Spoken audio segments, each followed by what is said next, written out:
Good morning. My name is Scott Lee, and I'm an alcoholic. And grateful to be here.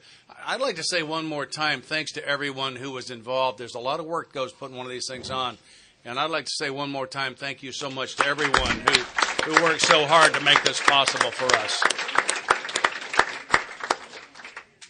I'd like to open, as I always do, with a few moments of silence. I'm going to invite God to join us and ask Him to bless me with an open heart.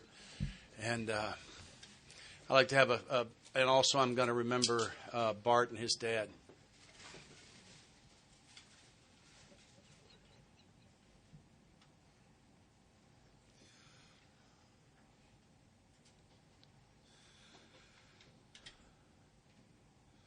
Serenity prayer. God, grant me the serenity to accept the things I cannot change, the courage to change the things I can, and the wisdom to know the difference. Thank you. We're going to talk this morning about steps 11 and 12 and some of our own observations about these things. A friend of mine said, do you know the difference between a good habit and a bad habit? And I said, no. He said, good habits are easy to break. That's been my experience.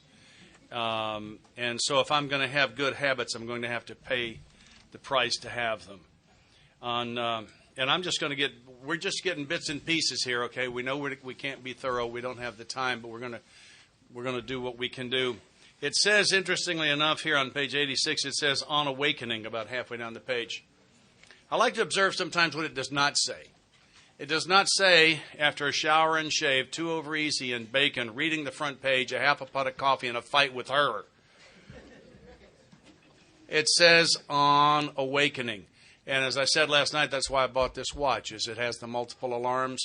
Linda and I get 10 to 20 minutes each morning, cuddle in each other's arms, doing our morning prayers. It's a fabulous way to start the day, on awakening. One of my teachers says, the reason it says on awakening is because I am capable of making life-devastating decisions between the bed and the bathroom. I got to have my medicine right now. Need to take it first, and I think that's terribly important. I hear people saying that it's important for me to be comfortable in recovery, and I don't believe that.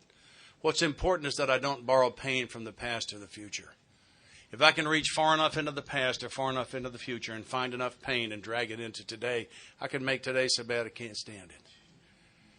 And that's why the today word, I think, is such magic. Interesting, in that paragraph, on awakening, let us think about the 24 hours ahead. We consider our plans for the day. But before we begin, I'm going to ask God to direct my thinking, especially asking that it be divorced from self-pity, dishonest or self-seeking motives. It's kind of interesting. The word divorce is a very powerful word. Divorce. What comes before divorce? Well, before divorce, way before divorce, is I'm attracted to something, and then I'm in love with it, and then it's a major part of my life, and I'm all over it.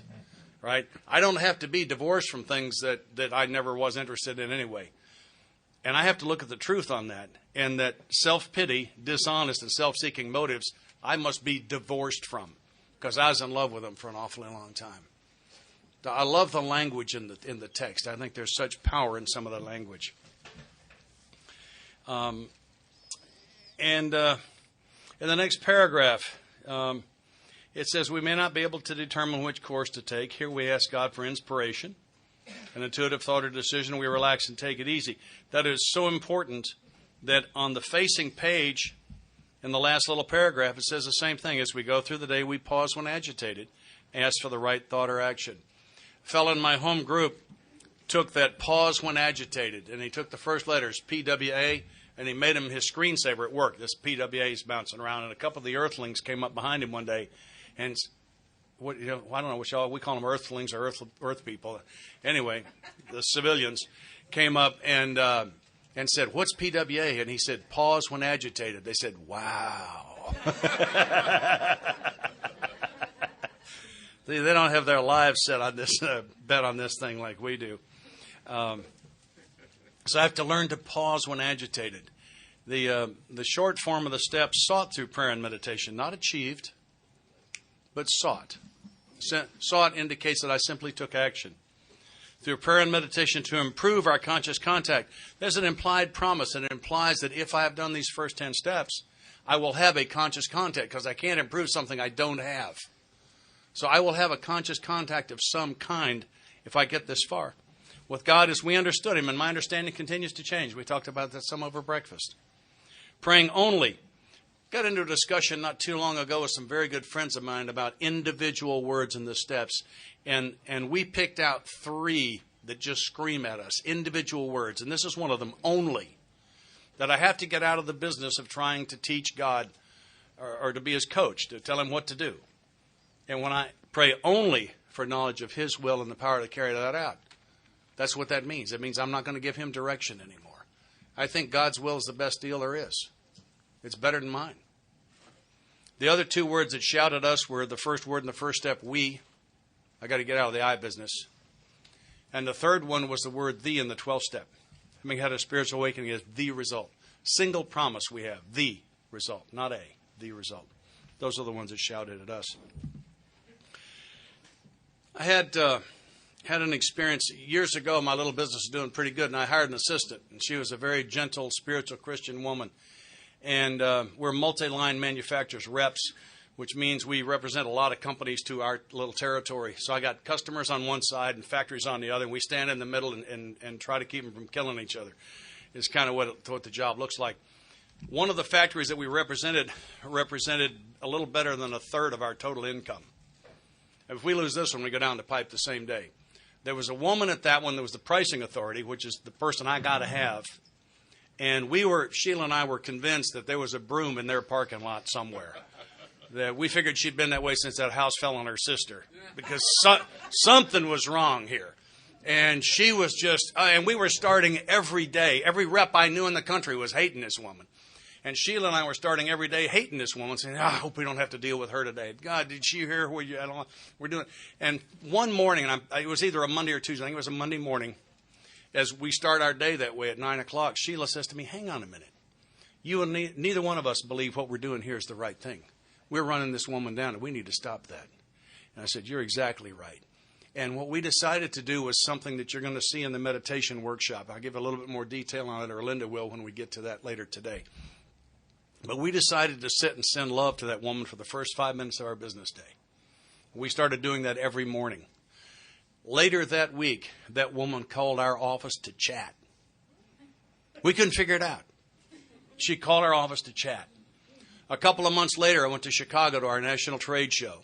I walked into a room about this size with a couple of hundred people in it, the hospitality suite kind of thing, which, by the way, on those things, I go late, leave early, come through the door carrying a drink. I got a schedule to call somebody in recovery while I'm there. But I do a lot of things to protect my sobriety. I treat it like it's important. I walk through the door of that thing, and this woman is elbowing people out of the way to get to me, to hug me, to tell me I'm the best rep in the country. And if she had more people like me and Sheila to deal with, her life would be so much easier. The place came to a stop. A cocktail party came to a stop, and everybody's jaw on the floor watching this. I spent the rest of that 4-day weekend with people coming up to me saying, what did you do? And I said, well, I'll tell you, but you're not going to like it. You know? And I don't know that anything can stand up under an assault of love. I don't think anything in the negative column can. That was our experience with it. I was in my home group meeting. This has been a good 10 years ago now. And a fellow that I sponsor walked in. He had just come from his grandfather's funeral. And he said while he was there, he was studying his grandmother, and he had a thought that occurred to him. And he approached her after the funeral, and he said to her, I think you were a fabulous wife for my grandfather. And she said, I should have been. I prayed to be that every day. Yeah, it hit me hard. I began the next morning. I don't think I've missed a morning since. And I asked God to help me treasure Linda. And I use that word treasure. It's interesting. We know the word treasure is a verb, to treasure, but it's rarely used that way. Normally you hear the word treasure as a noun. I'm making a point. Within 2 weeks of starting that, nobody knew. I didn't tell a soul on earth I was doing that. Within 2 weeks of that, I happened to come out of the kitchen and walk through the den as I heard Linda saying to the phone, Scott treasures me. And I think when I ask God for what he wants me to have, I get a lot of help. It's about me getting to the right question. It's about me getting to the right question. So I ask him to help me treasure people, and I send them love. And that's just part of who I am, and that's part of what I do. Y'all talk about the next right thing. Is this something you hear a lot in meetings and from sponsors, next right thing? I've discovered for me a last right thing. And the last right thing is for me to go to bed at a reasonable hour, to set 2 alarms so that I can awaken the next morning with a full night's sleep and sufficient time to start the next day on a spiritual note with the prayer and meditation that I need to do. If I fail to do the last right thing tonight, I won't be able to do the first right thing tomorrow morning. And I frequently talk to people who say, I can't get meditation in the morning, or I go to sleep in meditation all the time. How do I stop that? Well, we're working on the symptom. The problem was the night before. So I have to keep an eye on my last right things. Go back to page 87. What used to be the hunch or occasional inspirational gradually becomes a working part of the mind. Not suddenly, but gradually. Being still inexperienced and having just made conscious contact with God, it is not probable that we are going to be inspired at all times. We might pay for this presumption in all sorts of absurd actions and ideas. I heard an old-timer tell his new sponsee one time, he said, if you have a good idea, give me a call. If you have a great idea, come right over. Yeah. Let's do that page 35 thing. You want to? Let's see if we can pump some energy into this thing just for fun. There's a great question asked on page 30. We do this for fun sometimes. Great question asked on page 35 in the first full paragraph. What sort of thinking dominates an alcoholic who repeats time after time the desperate experiment of the first drink? That is a great question. They set it up for a whole page. And the answer to me is at the top of the following page. Top of 36, it says, yet he got drunk again. We asked him to tell us exactly how it happened. This is his story. What did we ask for? We asked exactly what happened. What did we get? His story. Do you understand the difference between exactly what happened and his story? They're not necessarily the same. Bob is going to take the part of yet he got drunk again. I'm going to play the sponsor that he doesn't have, but what the sponsor might have said if he'd had one. I came to work on Tuesday morning. What happened on Monday? A lot of people work on Monday. You cut hair for a living? I mean, they get Mondays off. Okay, you came on Tuesday. Go ahead. I remember I felt irritated that I had to be a salesman for a concern I once owned. Irritated? How about bent? How about your undies are on a permanent wad and they're starched? How about the veins on your neck throb and your face turns red every time you think about the fact that all you are is a salesman and you used to own this place and this guy that's running it now is an idiot? Irritated. You were irritated. Okay, go ahead. I had a few words with the boss, but nothing serious. You had a fight with your boss and you don't think it's serious. Now, there is a judgment error right there. Who has ever had a fight with their boss that wasn't serious? That's how people get fired. That's how they lose jobs. That's how they get demoted. That's how their paychecks evaporate. You had a fight with your boss and you don't think it was serious. Gee whiz. Wow, what a great vision. Go ahead, please. I can't wait to hear more. Then I decided to drive into the country and see one of my prospects for a car. Well, that's where they all are. I mean, they never do show up at the lot, do they? I mean, what, are you going to knock on a few doors? Or maybe they're down by the river. Have you got your fishing gear in the trunk? See, that just makes perfect sense to me. All right. So here we have a series of his story as opposed to what happened that leads us to another thought very similar to that in the italics at the bottom of the page. Suddenly the thought crossed my mind that if I were to put an ounce of whiskey in my milk, it couldn't hurt me on a full stomach. There it is. I believe if this guy had had a sponsor who had responded similarly to what I did, we might not have gotten to the ounce of whiskey in the milk. I need help with my thinking. And I think that's one of the best advertisements for sponsorship that we've got. Is that little blurb right there. Let's go back to 86 for just a minute. I'm going to turn it over to Bob. When we retire at night, we constructively review our day. Okay, so once again, I do not have permission to beat myself up over mistakes. Constructively review our day. Were we resentful, selfish, dishonest, or afraid? There's that list again. Did self reemerge is really the question. Oh, an apology? Kept something to ourselves, should be discussed with another person at once. Were we kind and loving toward all? What could we have done better? Were we thinking of ourselves most of the time? Were we thinking what we could do for others, what we could pack into the stream of life? Isn't that interesting? Bob said this. I get a lot of great stuff from him, and I think you can see why. He said, if you want something for yourself, go give it to someone else. And that generalized a long time ago. It got specific for me last night, and I've got a couple of guys I sponsor I can't wait to take that to. They're having some problems with some people, and they don't seem to be able to resolve. And I'm going to ask them to go look for things to compliment these people on. Let's go look for good things in these people. Let's see how that changes. Let's send them love like we've been doing, but let's see what we can pack into the stream of their life. Gee, that's a nice looking tie. Boy, you did a great job on that, or you got a great telephone voice. There is something nice I can say to that person, and it needs to be true. I'm going to search for it, and it will change. Pack into the stream of life. What can I give? I'm going to tell you a couple of things that I do sometimes. I don't know if they do it here. Down south, if you find a penny on the ground, if it's heads up, it's a lucky penny. What do you do if it's tails? Bend down and turn it over and leave it for somebody else to find a lucky penny. Do something for someone and don't get caught.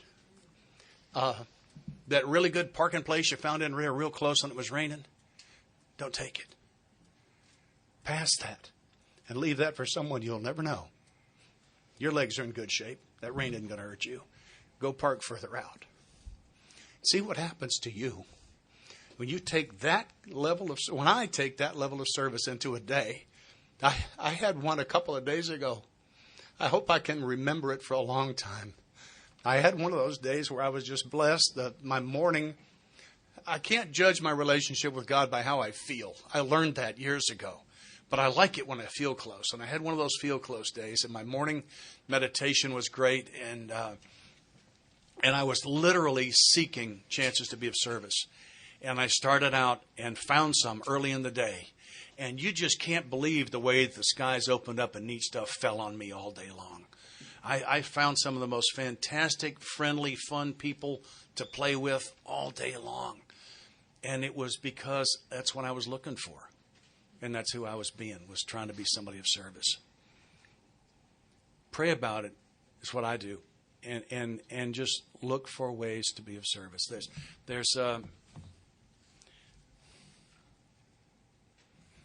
I'm going to stay here. We must be careful not to drift into worry, remorse, or morbid reflection. Okay, once again, I can't beat myself because it would diminish our usefulness to others. There we are back on the usefulness to others thing. I say we found 60, I think it's 62 is our current count. And then after making our review, here's a prayer. We ask God's forgiveness and inquire what corrective measures should be taken. I like to take those to my sponsor or spiritual advisor. It's under the if you have a good idea, if you have a great idea category. I got to be careful. I'm capable of making amends that do more damage than the amend. I'm capable of making an amend that gets me off the hook that hurts them. I've done that. I have to be real careful that I don't get involved in that again. I think that's it for me. Thank you. Why don't you take it? Bob, good morning. I'm an alcoholic. Hey, Bob. I want to thank you all for sitting and listening to us prattle on about our experience this weekend. Yeah, I think we improved it up to prattle. Yeah, I think we, yeah. I was confused about step 11. Of course, I was confused about 8 and 9 and 6 and 7 and 4 and 5 and 1 and 2 and 3 and I don't follow directions well. Smart guys don't have to. And I didn't get sober at a time. When I got sober in the 70s in Las Vegas, there was no one in Vegas that could take you through the big book. Yeah. So I was kind of out there on a limb, and I had a bad case of alcoholism. I'd relapsed for 7 years. So I listened to tapes. I talked to people. I studied the book. I tried to sponsor other people. And I'd started doing something that nobody had ever done. I started taking guys through a book I don't even really know. And it's funny how you start learning the book when you're trying to give it to somebody else. The Hindus say the student doesn't learn the lesson until he becomes the teacher. And that's sort of how I found myself and found this process in this book, by trying to give it away. And I didn't even understand what I was trying to give away. But I got clarity as I started. Because what would happen is I was caring about this guy that I'm trying to help. I'm out of the way. God moves in. It all clicks. It starts to click. But here's some of the things that were difficult for me. And my ego heard about meditation from day one, right? Like, because my ego gets alert when it hears about stuff like, oh, there might be power there for me, right? Oh, this is the step where I rise above the little people. Oh, yeah, meditation. I like this. Wonder should I wear a white robe or a red one? White, I think. White. So I started to really trying to read and figure out this part of the book, okay? So I come to the bottom of page 85, and it starts a section on step 11. You know how you know that? Because in italics it says step 11. It says step 11 suggests prayer and meditation. We shouldn't be shy on this matter of prayer. Better men than we are using it constantly. It works. Oh, good, it works. If we have the proper attitude and work at it, it would be easy to be vague about this matter, yet we believe we can make some definite and valuable suggestions. Okay, I'm ready. Buckle in. I'm going to get some definite and valuable suggestions about step 11, about prayer and meditation. And here's what it says. It says, when we retire at night, we constructively review our day.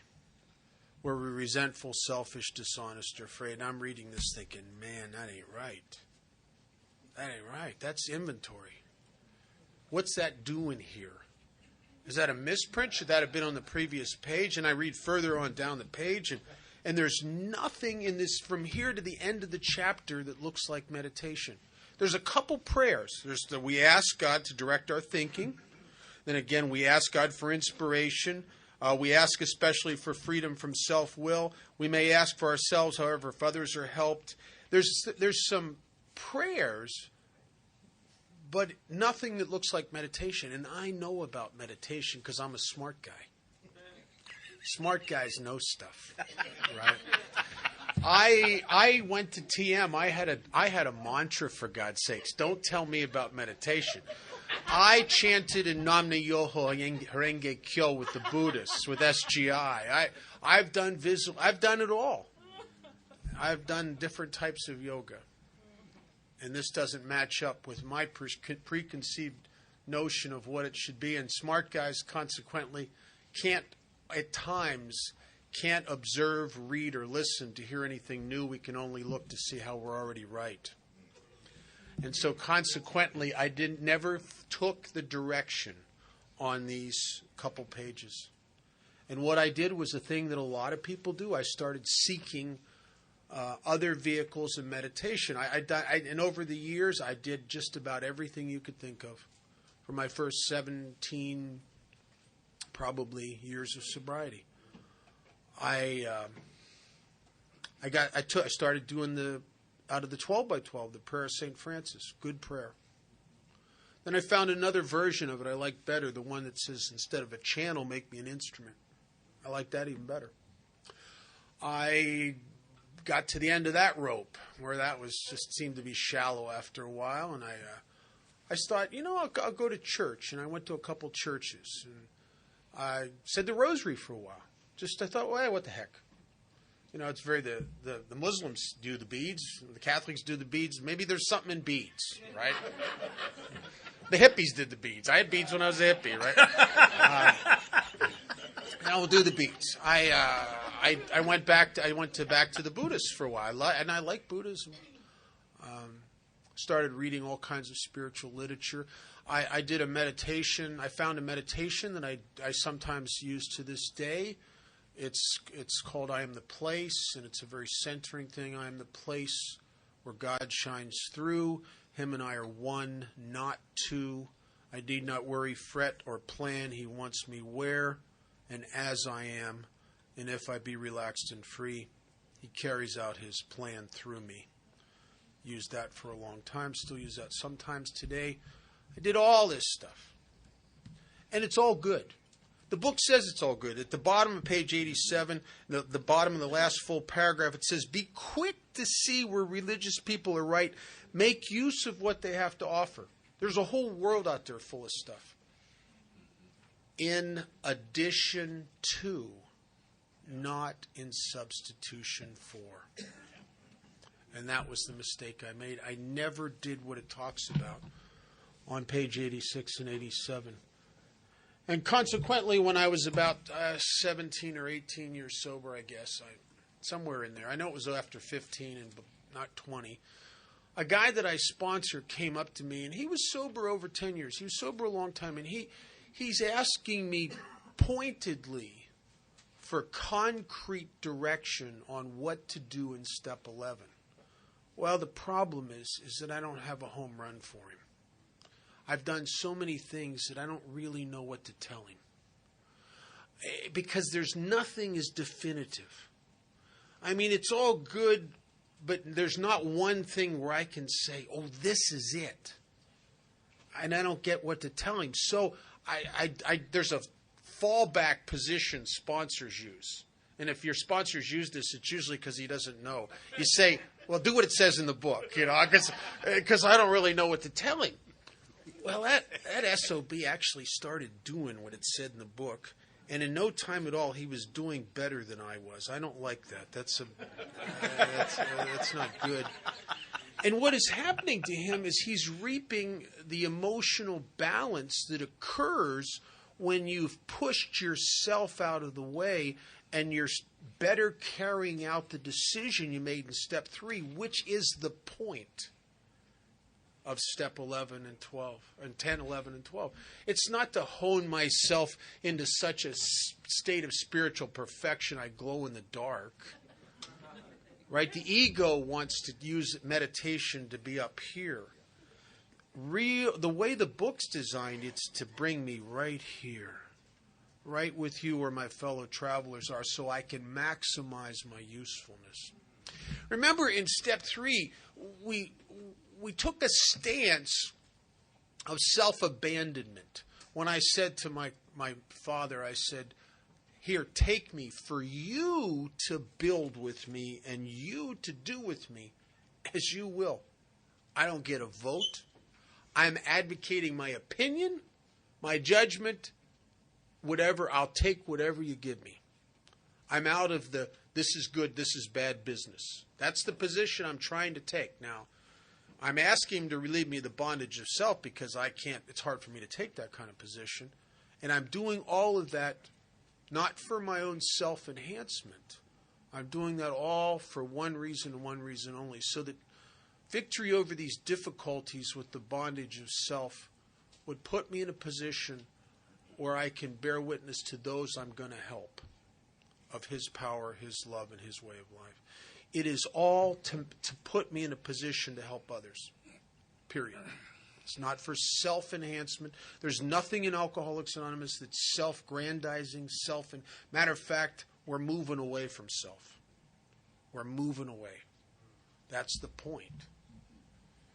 And when I started doing this, a couple things occurred. One was I found a little tiny passage in step 11 in the 12 by 12, where all of a sudden I knew why the first paragraph on the top of 86 was about inventory or self-examination. In the 12 by 12, it says that self-examination, meditation, and prayer, when taken separately, can bring about much benefit and relief. And that's true. But I'm not in the relief business. I've spent my whole life as a relief junkie. I'm looking for something more important. I'm looking for something that is, if I don't find it, I will die. I'm looking for freedom from the bondage of self. The book says if we don't get over this, if we don't get free of this selfishness, we must, or it kills us. I have to find this freedom from the bondage of self. And I have to grow in understanding and effectiveness and fitting myself to be a maximum service to God's kids. And so that's the point. And it says, even though these things taken separately can bring much benefit and relief, it said when they're logically related and interwoven, as they are on page 86 and 87, they create an unshakable foundation for life. The reason that self-examination, this inventory paragraph on page 86, which actually is more detailed than the inventory in step 10 on the previous pages, it's actually more specific. And the reason it's there is it's supposed to be. We're not supposed to separate prayer, meditation, and self-examination. They're a package, an interacting package. Very similar to what a sailor will use. If you were to go down here to the harbor, say on somewhere wherever there's a harbor on the island or wherever the big ships are, the boats are, and you were to rent or buy the finest sailboat money could buy. I mean, you spared no expense. You got the absolute best piece of equipment there was. And you decided, as we decide in step 3, to move towards a life of self-abandonment and service, only you decide your goal is the island of Bermuda. And you go to the nautical library and you diligently study the first 9 steps of navigation, and you plot a perfect course for the island of Bermuda. Perfect. Right on the money, man. And you set out of that harbor and you're right for Bermuda. It doesn't matter how great your boat is. It doesn't matter how perfect your course is. Every single day, the winds and the tides and the currents are going to move you off course. It's not because you have a bad boat. It's not because you played with your tiller too much. It's just the way it is.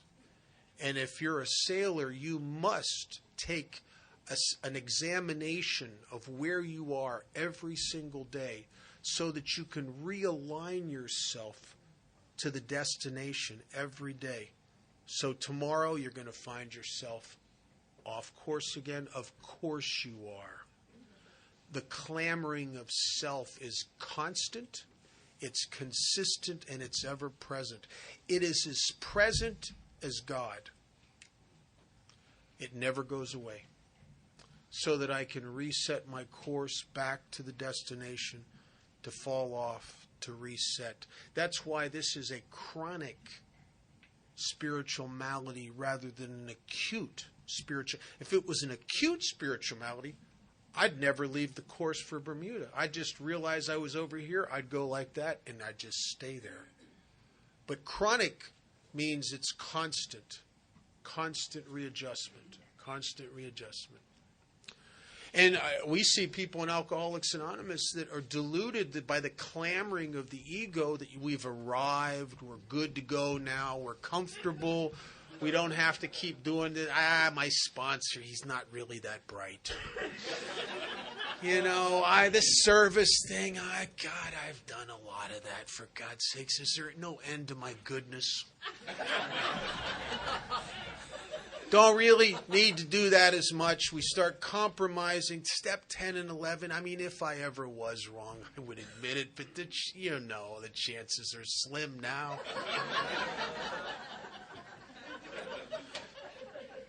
And what happens is we get re-inundated by self again, and we don't know it. Because the ego says, "Oh, you're so spiritual." The ego tells me that I got the deal, right? Because that's what the clamoring of self always does that. And then what happens is I start to get further away from the destination and further back into self. And then I see that I've seen this 100 times. I used to go to a noon meeting every day in Las Vegas where it was what Scott calls an open disgusting meeting, where they start the meeting out with, "Does anybody have a problem?" Which is like, where did that come from? I mean, how did that get into AA? I don't know. Well, this is a room full of people who can't manage their own life. I think I need advice from them. Oh, On relationships. relation. Which they're also good at. So every once in a while at this noon meeting, I would see someone run to the meeting in crisis, extreme crisis, because they've been out there on a limb building a structure, a house of cards out of self. Business, big money, house, marriage, kids, prestige, property, power, or at least the illusion of it. And then all of a sudden, something happens. The ego, there's no problem as long as the ego is getting its way. And then all of a sudden, something happens. Maybe they catch their wife sleeping with someone else. Maybe the IRS starts taking stuff from them. Maybe they get busted because they got some little devious little self-gratification thing going over here and they have it hidden in the closet and they get arrested for it. Something happens and all of a sudden the house of cards starts to collapse and now they're in panic crisis mode and they run to the meeting and the chairman says, does anybody have a problem? And they just raise their hand and they dump this garbage on the meeting looking to be fixed and looking for advice. Well, I'll tell you something. You can't get advice in an AA meeting. It's like trying to take a drink of water out of a fire hose. Everybody in the meeting immediately starts sharing at them. And I've seen this a dozen times. Inevitably, halfway through the meeting, they can't take it anymore. They'll get up and bolt out of the meeting and leave the meeting spinning on their problem. Now, they've just took a whole room full of people hostage. They've left, and they're still hostage, right? And who got helped out of that? Nobody got helped out. Matter of fact, that we lose some of those. That guy bolted out of there because he wasn't getting the relief he was seeking here. Chances are he went to a bar, a dope man's house, maybe a psychiatrist to get some medication. Maybe he went out and gambled. Maybe he went out and picked up a hooker. But the clamoring of self was, and the need for some kind of self-gratification, self-enhancement, self-relief was so intense. Because you can get so far out there that you can't, I think you can get beyond God's grace. Now that sounds weird, but I think it's possible for me to get so entrenched in self there's no room for anything else. The ego has the capacity, if I fill up with me completely, to blocking anything else from coming in there. That's why most of us, you look at alcoholics dying of alcoholism, and why don't they get help? You can't until you're broken. You can't. Until the ego has been reduced just enough to allow a little bit of help to come in, a little bit of light, right?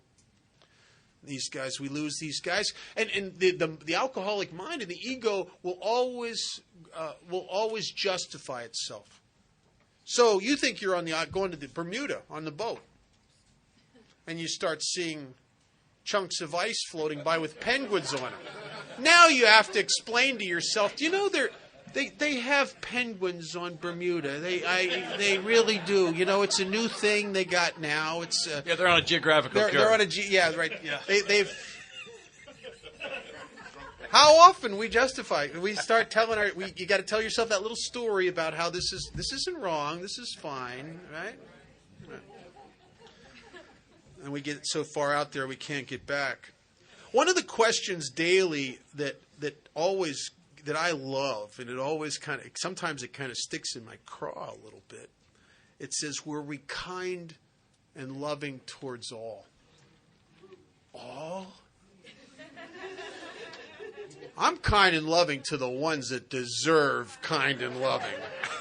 I'm kind and loving to the ones that are kind and loving to me. But the book doesn't say that. It says all. If I'm serious about the decision in step 3, then I have advocated and given up my judgment of who deserves service. The ultimate spiritual path is service without prejudice. Can you help the ones you don't like?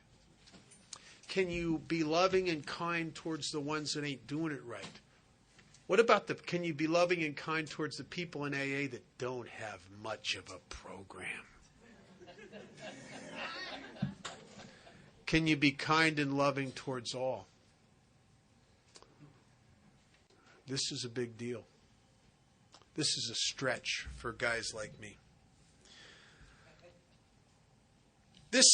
I love this middle of page 87, where it talks about, we ask especially for freedom from self-will and are careful, caution, we are careful to make no request for ourselves only. I think that word only in step 11 is so important, because anything other than that is I'm back in playing God again. As a result of the spiritual awakening in the steps, I went back and revisited not only my religion, but a lot of religions. And one of the things I realized that came to me in looking back at the Ten Commandments, which is the basis of all Judeo-Christian theology, is in the second commandment, I think I misinterpreted that. And I think that my teachers as a kid misinterpreted it to me when they said that the second commandment, for those of you who don't know what it is, it says, I shall not take the name of the Lord thy God in vain. That I thought, I was told and educated to believe that meant I'm not supposed to cuss. And not cussing is a cool deal, because it offends some people. And it often is a vehicle for resentment and hostility and anger, which pushes people away and makes them uncomfortable. But I think, objectively, what would be the vainest use I could use of God's name? Wouldn't it be to pray for my will? I mean, could you get any more vain than that? I am going to instruct the creator of the universe. I mean, objectively, is there anything vainer than that? Right? God, I know you have it all together here, but this guy's cancer, God. Hey, what are you thinking? Hey, come on. Right? My kid's on drugs, God. Hey, come on. It's time to step up. Chuck Chamberlain, I heard him say something back about 1980, and I didn't get it for a long time, and I think it's one of the most brilliant things I've ever heard. He said that he thought we did ourselves a disservice when we said, let go and let God. He said, let God do what? I don't have to ask God for anything. He's already given it to me. It's already in place. He said that he believed God's gift was the foundation of creation. It was already there. The problem is I'm just asleep to it. I just don't get it. What if, imagine, right this moment, every problem and thing in your life that you find objectionable and needs to be fixed, what if it's already fixed? What if it was perfect as is?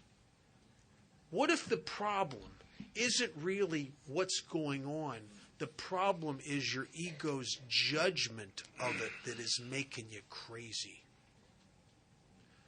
I had a guy come up to me. He was sober over 20 years, and he had just gone through a period of, I think, about almost 2 weeks, I guess, or over a week of insanity, because he had this big deal going on and it wasn't going his way, and there was a lot of money and a lot of stuff involved, and it was going south, and he had a lot of self-centered fear, and it just wore him out. You know how that worrying deal can wear you out? You can just sit in a chair and get tired. You know what I mean? Just grinding away at stuff. He was worn out, and we're talking, and he finally got through of it and saw some light at the end of the tunnel and started to relax a little bit, and it was,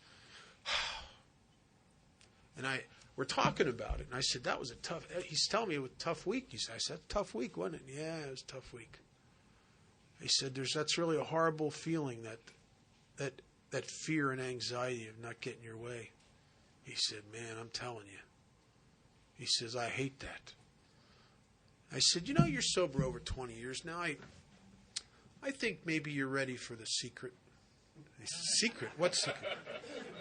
I said, well, I can. If you're ready for it, I can tell you exactly how you will never again experience that awful anxiety of not getting your own way. And he says, really? I said, yeah. He says, what? Very simple. Don't have a way. And he went, oh, that wouldn't work. Don't have a way. Isn't that really what we're trying to do, is not have a way? That's the essence of the decision I made in step 3. Don't have a way. Maybe it's all perfect right now. I'm just asleep, daydreaming over the clamoring of my ego that's going, well, this ain't right. Oh, that ain't no good. Oh, there's a problem over here. That's not really a problem, but it could be one day. I better watch it very closely. And the clamoring of the ego. Do you ever have this happen to you? You walk into your home group where you're the most connected, where the people you love probably more than anywhere else, where there's a group of people. You walk in there, and it's like a key turns in your head, and you just sit there and you start noticing stuff. Why is she walking across the room in the middle of the meeting? Doesn't she get enough attention? What is he What is he talking? Doesn't he listen? My God, did you see that guy had 4 cups of coffee and didn't put any money in the basket? Did you hear what he shared? He sounds like a Hallmark card in a recovery bookstore. Who's he trying to impress? And what happened as the ego rose up? Right? The ego rose up. It is the source of my separation.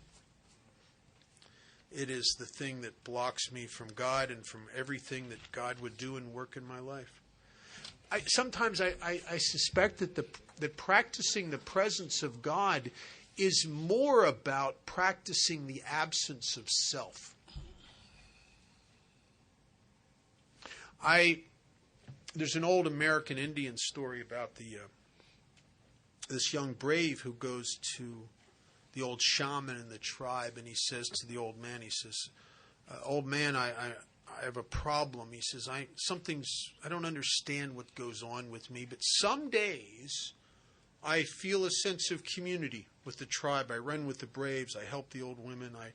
I really feel a part of. I feel the presence of the Great Spirit. And then other days, I'm resentful. I just notice what's wrong with everybody. I want to be left alone. I don't want to be bothered with these people. And I don't understand it. And the old man says, well, son, your life is like 2 dogs trapped within a sack in mortal combat to the death. One dog representing self and the other dog representing the Great Spirit. And the young brave says, well, which one wins? And the old man says, the one you feed.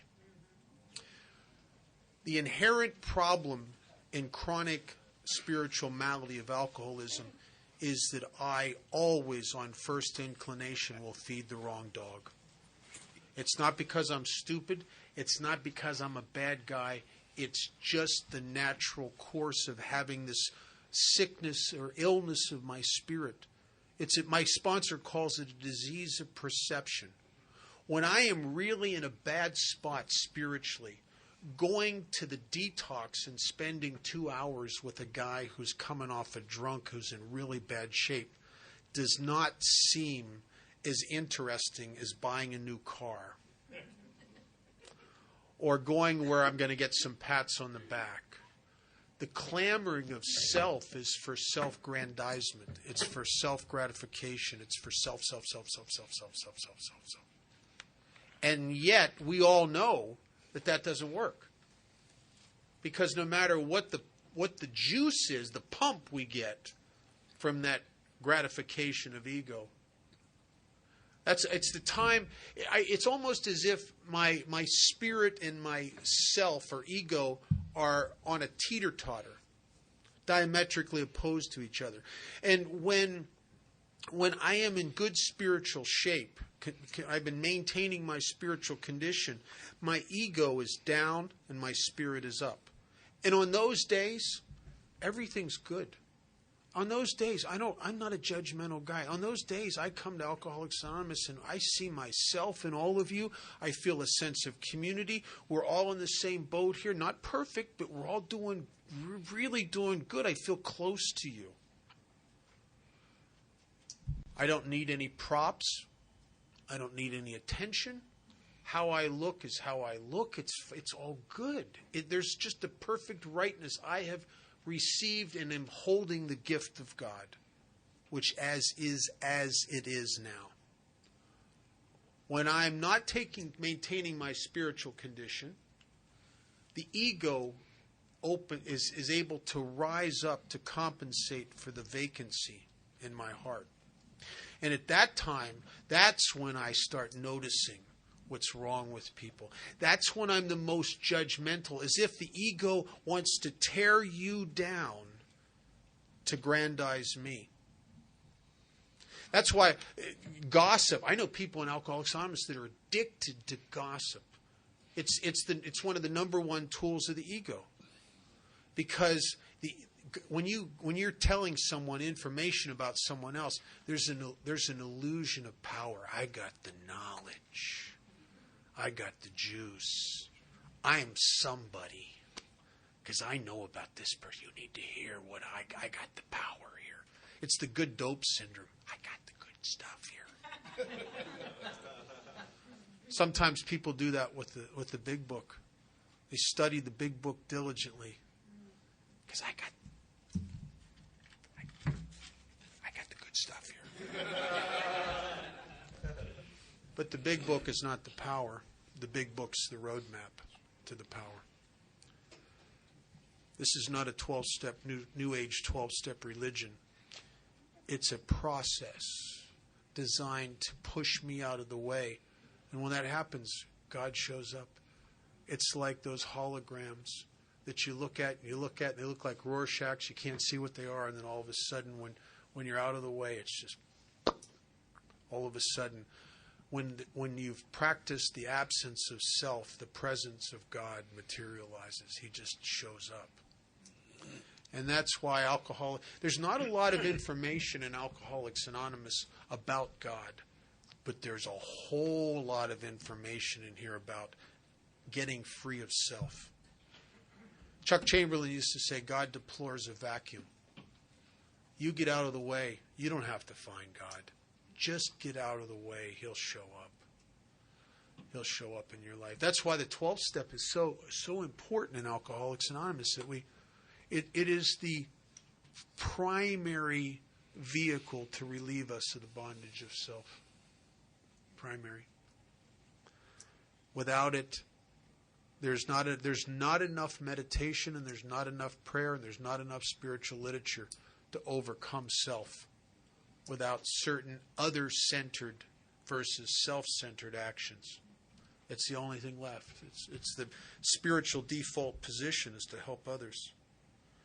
On the bottom of page 87, there's a line here that very bottom of the page is, I was sober. I'm embarrassed to tell you how long I was sober when I got this line, but it was a long time.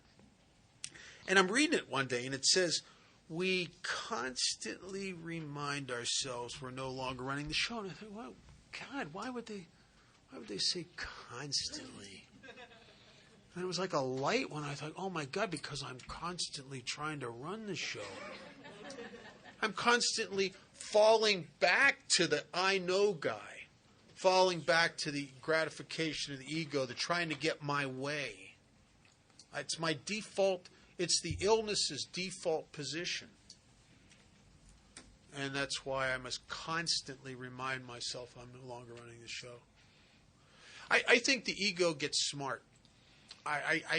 It's like it starts taking spiritual principles. It starts taking stuff out of the big book. It doesn't care what it uses in order to make it superior, and it doesn't care. The clamorings of self are endless. Endless. I got a couple more pieces. Okay, why don't you go? May go? Yeah. Okay. Just a couple of thoughts here. This is a gift from one of our teachers, a fellow named Sandy. Some of you have probably heard. He and I talked about it one time, and he said, the measure of my recovery is not whether or not I get off the path. We all do. The measure is how quickly I get back on. And I think that's what step 10 and 11 are about this constant course correction he was talking about. This is one from Bob, and I haven't heard him say it this weekend. He knocked me down with it a couple of months ago when we were doing one of these. He said, if you want to get free of your past, make it useful. When we talk about that thing on page 124 about each family that's been relieved owes something to do with those who have not. When I'm willing to share that past, those things, and show how I was given help, not how I overcame, but how I was given help. That's part of how I get free of it.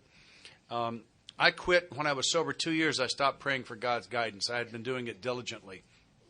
And I went to a new level. I talked about not closing my mind on spiritual concepts. And what occurred to me was that God was, this loving, gentle God was sending the guidance every day. I was asking for what had already been given. What I ask now is that I might be open to the guidance. All the blocks, and if you're praying for guidance, I think it's a wonderful idea. But all the blocks in the channel between me and God are at my end. Right? His end's clear, right? Right. So the work kind of needs to be done on my end. And you didn't do the thing about the Beatles and all of that. We got time. I'm going to do one more quick one here. This is just something that occurred to me one time, and I wrote it down. I have a cup and I have a crock, and every day one of them runneth over. And on the days when I'm out trying to have my will and get it my way, it tends to be the crock. And on the days when I'm trying to figure out a way to be of service, it tends to be the cup. And I get to choose every day. Tell me about the Beatles. The Beatles and the change in the meditation, the meaning. Oh. You started on that. Oh. You got lost. You ad-libbed. Oh, yeah. When They usually put an adult with him, but I'm always available today. So about the time that my sponsee starts following the directions in there, we found a dictionary from 1913, and we looked up the definition of the word meditation, and it became very apparent that the definition of the word meditation changed in the English language in the 60s. With the Beatles and J. Krishnamurti, Alan Watts, Timothy Leary, Aldous Huxley, the Maharishi, all these people bring from Eastern civilization or Eastern culture, bringing over these spiritual techniques. All of a sudden the word meditation changed. When they wrote this book in 1939, when they said meditation, they were talking about something different than what we think of today. That's why a lot of this didn't make sense to me, and I didn't follow the directions. The example it used, it's so perfect. The example it used in the dictionary was a general will meditate a war. Now I could picture a general rising up in the morning before a horrible battle. Only his battle was with an enemy, ours is with self. And it says, on awakening, let us think about the 24 hours ahead. I could picture the general thinking about the battle. It says we consider our plans for the day. Before we begin, we ask God to direct our thinking, especially asking that it be divorced from self-pity, dishonest, or self-seeking motives. Under these conditions, we can employ our mental faculties with assurance. For after all, God gave us brains and this army to use. And he calls his officers in. And he says, these horses are lame. We have to pull them out of the army today. These soldiers are wounded, man. They can't march with us. Those cannons are warped. Those guns won't fire.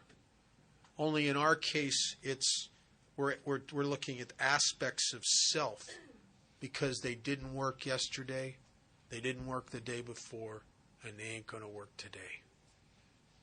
And we're asking God to pull them out of the fray today. And all of a sudden, this whole thing started to make perfect sense. It's that I approach the day with a meditative stance on getting back to course of this decision I made in step 3 of self-abandonment and service. It's where it has to be the default position, because if I don't if I don't put action to bring myself back to that, I automatically go back to me. And that's why it says on awakening. I don't know about you guys. When I wake up, first thing I think about is me, pretty much. Just me. I wake up wondering about me and worrying about me. And if I'm worrying about you, it usually has to do with me. Scott? Tell a very quick story and we'll take a break. I sit and meditate almost every morning, and I'm not one of those guys that gets these visions, but every once in a while I get one. I sponsored a guy. I still sponsor him. He's got 22 years. He's the first one that I sponsored that lived, and that made it. And he and I fished a lot his first year, and in this meditation, I could see us out on this magnificent Buffalo River. I'll talk about in this next session. And I'm in the back of the canoe. He's in the front. We're fishing this beautiful water. And in my meditation, I could see this. And what the Buddhists call my monkey mind started talking to me and said, well, you jerk. It was worse than that. That here you are out on the river playing with Ron. He had about 6 months at that time. And you're supposed to be trying to get close to God. And this, what I've heard called the still small voice, this gentle voice spoke. And I heard it in my solar plexus. And it said, if you want to get close to me, work with my people. And it startled me out of meditation, and because I knew I just heard the Master's voice, and I really took that in. And for about my spiritual arrogance knows no bounds. For the next couple of years, I worked that hard, knowing that what that meant was for me to help the people that weren't as far down the path as I was. It took me 2 years to realize it might mean for me to work with those that were much further than I was, so that I could continue to learn. And that has turned out to be one of the great truths for me. When I want to get close to God, I work with His people. And it doesn't matter whether they're my teachers or whether I'm in the teaching. It doesn't matter. It's when I work with His people, I get the closeness. We're going to take about a 13-minute break. We're going to start at 12:15. This next session is my favorite of all that we do.